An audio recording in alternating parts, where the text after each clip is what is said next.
So another useful sentence or grammar pattern for everyday conversation. Verb koto ni naru. So ano bang kaibahan nito dun sa previous lesson natin na verb koto ni suru? So tandaan natin na ang verb koto ni suru ay pinili kong gawin or sariling desisyon.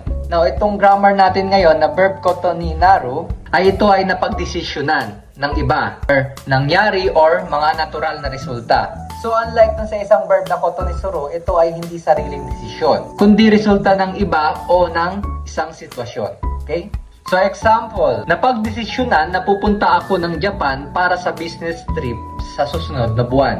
So dito mapapansin natin yung sentence mo dito ay hindi mo sariling desisyon o desisyon ng isang kumpanya. So paano ba ito i-construct? Dapat yung verb mo dito ay naka-dictionary form pa rin or naka-root form. Plus, koto ni naru. So ang verb sa sentence na to is yung business trip na gagawin mo.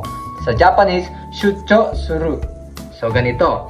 Raigetsu, Nihon ni shucho suru koto ni narimashita. So next example, kapag umulan, kanselado ang laro.